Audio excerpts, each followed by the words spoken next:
Hello, I'm Eric Snodgrass, and thank you for watching this Ag Forecast, brought to you by Agrible, the makers of Morning Farm Report. Our software gives growers the insights to make the best decisions possible about their operations. Let's take a look back at the last 7 days of accumulated precipitation to see who's had some trouble with harvest due to some untimely rains. Well, we've been discussing for the last, what feels like half of a month, about this deeper trough that's been off in the west, and that's kind of created this persistent pattern across the center part of the country here, and really the center part of the Corn Belt, where we've seen a lot of precipitation. And the boundary that's been producing that precipitation has kind of meandered to the north and to the south over the last 7 days, bringing some precipitation to some very dry regions like Illinois, Indiana, and Ohio, and points near there. But basically that whole system that was producing all of this has since moved out, and a lot of the precipitation you see over here on the eastern side of this image was from Hurricane Nate, which made landfall over the weekend and caused some damage along the coast, and then certainly some damage in the Carolinas as well. And this is what I'm talking about. Here we are watching a radar animation on Sunday. So we can see the remnants of Nate pushing into parts of, Kentucky, West Virginia, parts of Pennsylvania, Ohio, and Indiana. So if any harvest efforts were going on before this rain got here, this rain certainly shut some things down. But the bigger picture here with kind of some of the severe weather was what happened as this band here to the south of kind of the broader shield of precipitation went through parts of North and South Carolina. You see the wind shear profile out ahead of that band was ideal for the development of rotating storms. And we actually had 22 tornado reports in a corridor right in through here as a series of storms kind of broke out, causing some damage. So not only some storm surge damage and some flooding damage here along the Gulf Coast, getting back over toward Mississippi and Alabama into this area, but some damage in through parts of the Carolinas and a slowed harvest here in the far eastern parts of the Corn Belt. Well, let's take this and get right on into the forecast. And the big picture here is that Nate is going to continue to move quickly to the north and east. And by early Monday morning, the main circulation of Nate will be over the far eastern part of the Great Lakes. And what we're going to be watching next is the development of a low pressure system coming out of parts of Texas and Oklahoma Panhandle area. And this is what's going to be a big driver of our early week weather. First off, we have some northwest flow coming through parts of the Dakotas, out of Montana here into the Dakotas, and then eventually into Minnesota and Wisconsin. And this northerly flow here is going to bring in some cooler air and set us up for a multi-day kind of frost event in this area once these winds calm down. For the rest of the Corn Belt, this low pressure center is going to follow this boundary right in through here. By the time we get into Tuesday and Wednesday, it should be off by the Great Lakes. And over that time period, it's going to be bringing the next round of showers and storms into this region. So you have quite a bit to look at in terms of what this low pressure system is going to do. Start off first with our weather hazards map from NOAA. You can see they've identified a large region of the Corn Belt that will be at least under a deep freeze warning, a freeze advisory, frost advisory, all the way through Tuesday morning. And what we're seeing is that by the early Tuesday morning, the minimum temperatures will be dipping below freezing. That's why I have this black contour line across a big section of the Corn Belt. And right now there is no fear of this sagging all the way down and coming into Iowa, Illinois, and Indiana. But this was that freeze event we've been talking about for the last about 10 days or so, occupying a pretty decent chunk of real estate here in the Corn Belt. Now, let's switch back to precipitation quickly before we come back to temperatures and see what this low pressure system is going to do in terms of bringing rain to some folks that really would like to get in the field. So if I just start this off, let's get into early Monday morning. How about right here? This is 4 a.m. on Monday morning. We're watching the development of this low right here in the panhandles of Texas and Oklahoma. You can see Nate still causing some issues here in Ohio, moving on off to the northeast. But watch what happens as we get into later in the day on Monday. So this is now 11 a.m. on Monday.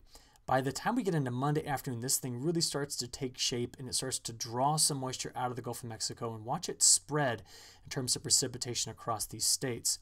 So here we go. This is now Monday evening, getting into early Tuesday morning. There it is. The storms are moving into parts of Missouri and Illinois by early Tuesday morning, and then we'll be spreading across parts of Iowa as well throughout the day on Tuesday. But what you can see is that this system, even though it's going to be pesky on late Monday night into Tuesday, really tries to get pretty far off to the east by the time we get into Wednesday. And once that moves through and some higher pressure builds in, it looks like the remainder of the week for a big section of the Corn Belt should be relatively dry, at least until next weekend. We'll take a look at what that's going to look like here in a few seconds. Whenever we're trying to diagnose precipitation long term, it is very important to pay attention to the overall flow pattern of the atmosphere. So what we're watching here is an animation of the trough and ridge pattern getting us out through the next 10 days. So let's kind of take us into Monday here. This is the trough that's going to be kicking off that low pressure center that's going to be moving through parts of Missouri, Illinois, Indiana, and over toward the Great Lakes Tuesday into Wednesday. And this is also the trough that's going to help cool things down in the northern Corn Belt, issuing those frost and freeze advisories and warnings. And you know what? Honestly, this is a little bit late to have a freeze like this, maybe the first freeze for some folks. So this is certainly not causing anything out of the ordinary in that region. So by the time we get into Wednesday, this is what I want you to see. So by Wednesday, that pesky low pressure system that's going to keep some folks out of the fields here is on off to the north and east. And we start to see a ridge developing here over the southeast. And we've been talking about this quite a bit.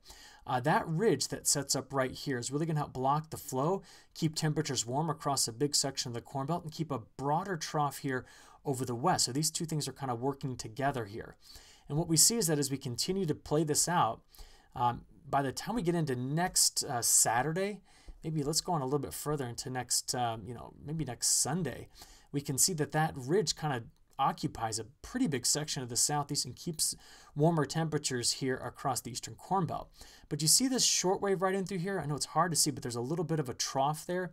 That trough is going to initiate the development next Saturday into Sunday of a low pressure system that's going to bring some precipitation through basically parts of Nebraska, Kansas, Iowa, Missouri, Wisconsin, maybe parts of Illinois. So we got to watch out for that. But you can see that by the time we get all the way out into mid-October, we still see some higher heights that would indicate ridging here over the southeast. But please listen to this. We do not see a big time blocked flow pattern. I see 1, 2, 3, 4 troughs moving through the flow. And I want you to be paying attention here once we get to mid-October weather forecasting, because there are some early hints that this warmer pattern that we're in right now, at least for the eastern half of the Corn Belt, the warmer pattern that the eastern half of the Corn Belt is in, could break down by the time we get into the start of November, such that we could be developing a more broad trough feature over the Corn Belt. So warm through the end of October, but we're watching the beginning of November for a bit of a pattern shift. I'm not sold on it just yet, but it's something that I'm watching very closely. So pay close attention to these weather updates. Let's talk about that precipitation now. What you're watching here is an animation going out through the next 10 days, kind of giving you some perspective on the 24-hour total accumulation. So we see here, let's get all the way through, let's get about right here. So this is 1 p.m. on Wednesday, which means this map is showing you the total accumulated precipitation from 1 p.m. on Tuesday through 1 p.m. on Wednesday. And this is the what's left over of that low that's going to kick off in this direction. Now notice that once we get past here, so this thing moves on off and really only bothers the eastern Corn Belt through late in the day on Wednesday, we really start to see some big time clearing here for a lot of folks to get back in the fields. Now, I understand that it's been wet, but at least I think we're going to get some field work in after that low moves out. You can see here that as I go through the rest of the week all the way into next weekend, it's really not going to be until we get into Saturday that we start to see that next low I was discussing moving through this region. And you can see that potentially wetter middle of the weekend next weekend across these states. So I'll have to keep a close eye on this. This is not set in stone, but this is what I'm watching. I'll give you a better update on this on Thursday. Now, very quickly, let's transition to a quick discussion about Brazil.